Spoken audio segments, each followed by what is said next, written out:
Okay, ladies and gentlemen, I am Nick. No, I'm not. He's Nick. I'm Joe. He's Nick. He's Nick. I'm Joe.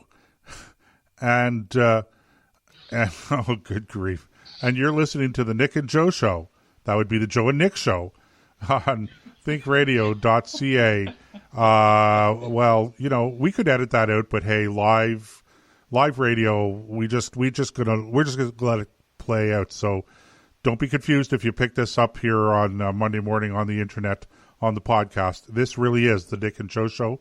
And ladies and gentlemen, I really am not Nick. I'm Joe. He's Nick. Okay, now we got that straight.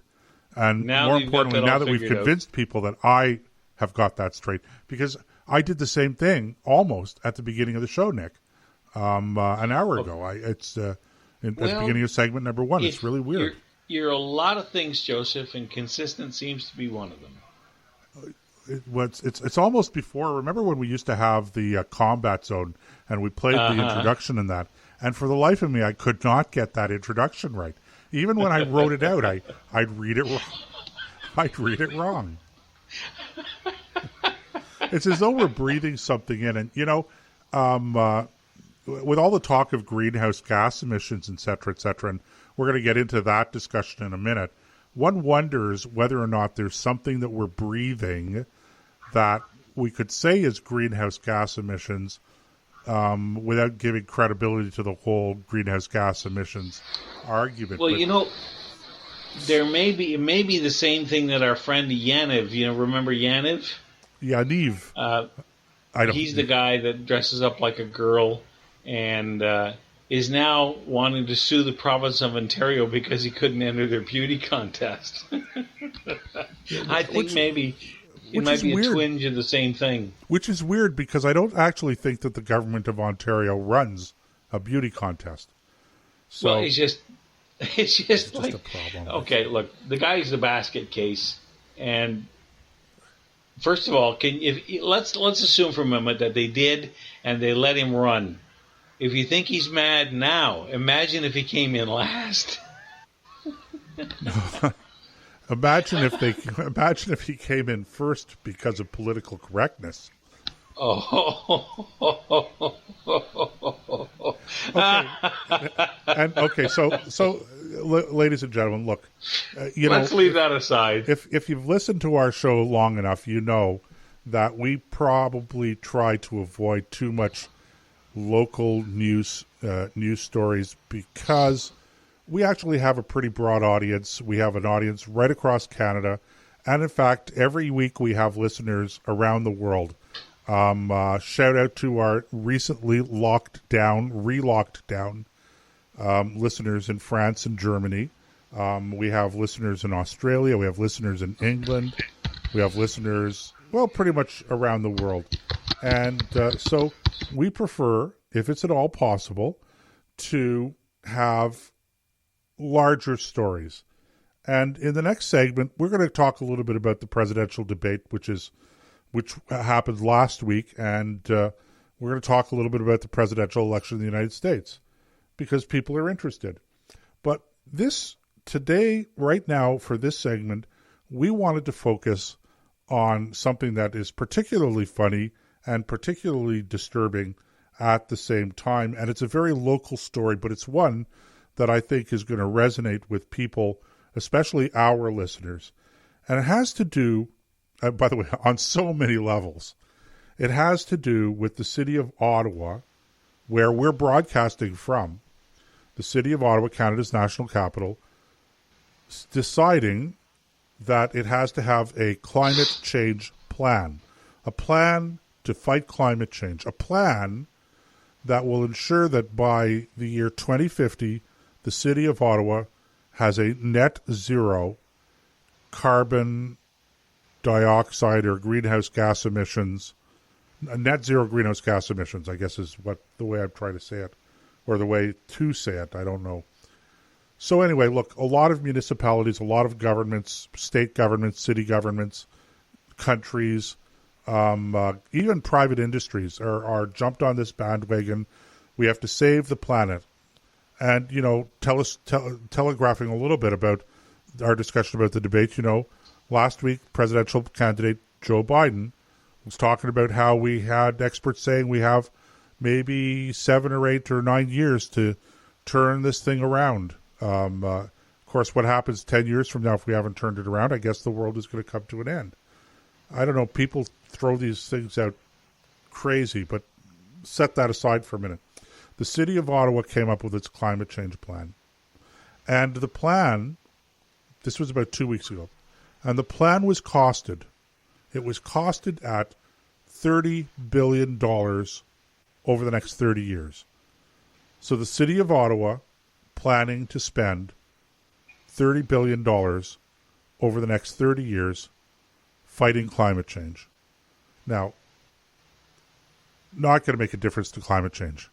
The City of Ottawa is not causing the climate to change. Even if climate change is real, even if global warming is real, even if all of the worst prognostications about the planet being on the verge of frying and deluged by rising sea levels all at once, okay,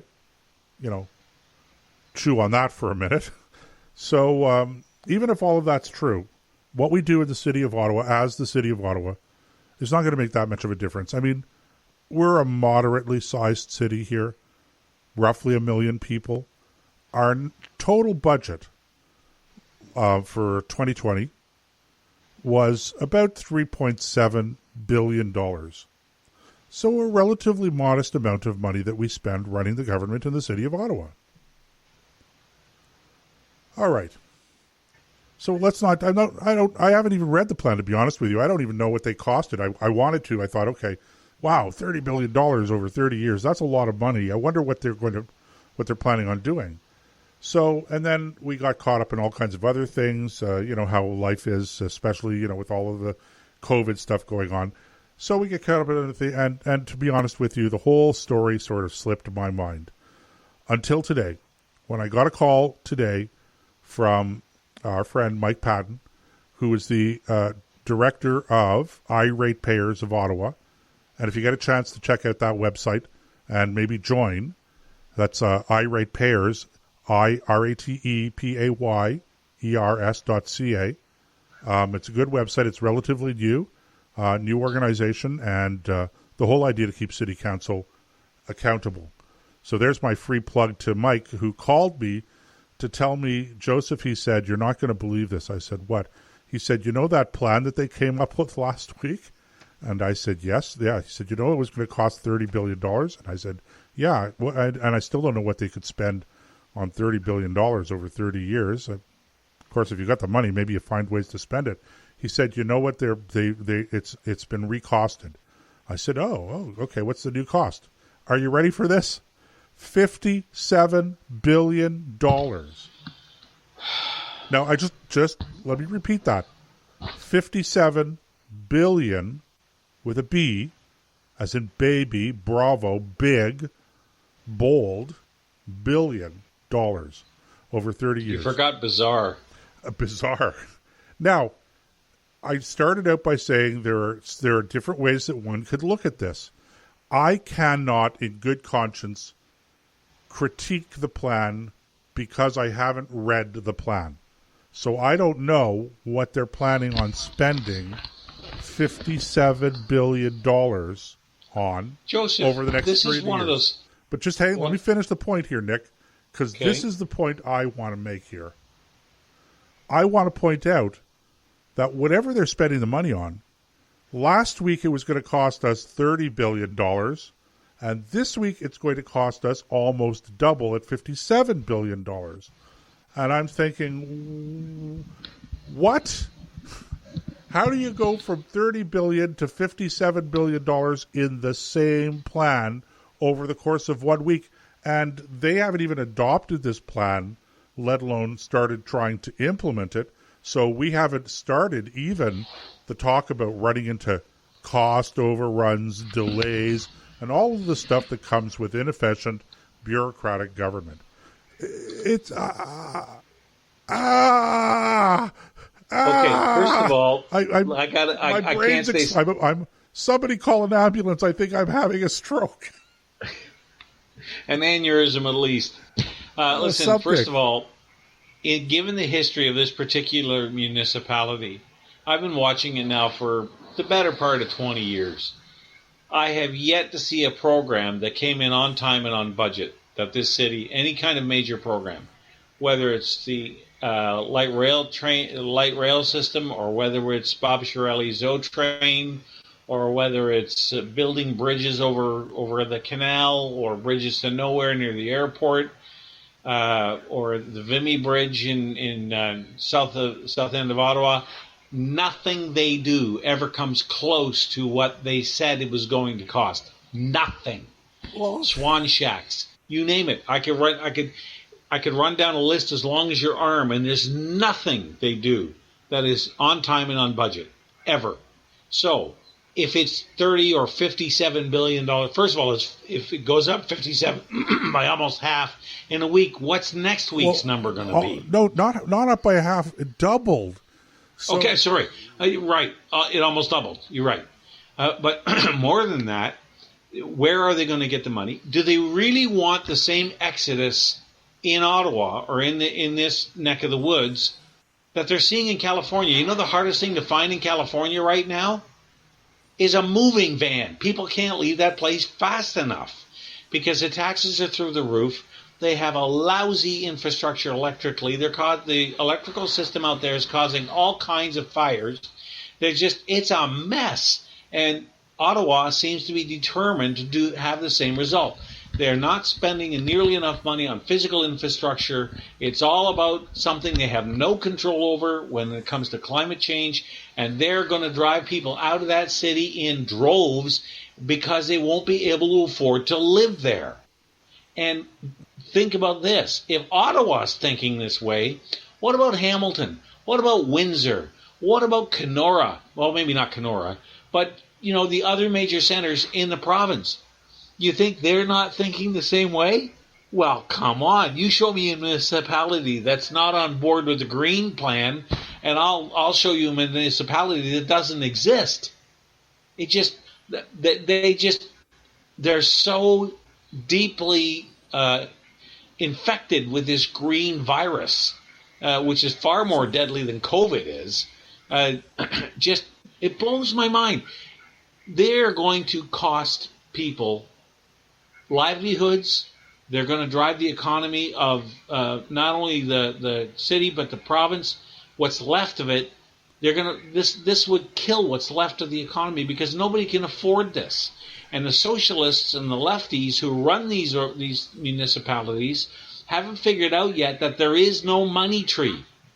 That to insist they'll get it from higher levels of government, is it's nonsense because there's only one taxpayer. You only have Joe Blow, you and I, out there trying to make a living, whose pocket they keep raiding for everything from increased property taxes to new service fees. I had to go get my fingerprints done. Okay, now get this. Here's some logic for you. For vulnerable sector check. Okay, to make sure that I'm not a registered pedophile or something, because I'll be dealing with people under 18 years old in what I'm doing. So the cost for me was $137 to get this check done. Then they found out they wanted fingerprints. That's another $90 because I'm doing it for a job. If I was volunteering, it wouldn't cost me anything. Go figure that out. Like, why is there a difference? But $90 to take 10 minutes to take somebody's fingerprints? $90? Really? So, people just, there's a limit to how much people can pay in taxes. And this is an old saw of mine, but boy, I'm telling you, it's enough to drive a man around the corner. Well, I'm still just shaking my head, Nick, at that. How do you double the price of a plan in 1 week? And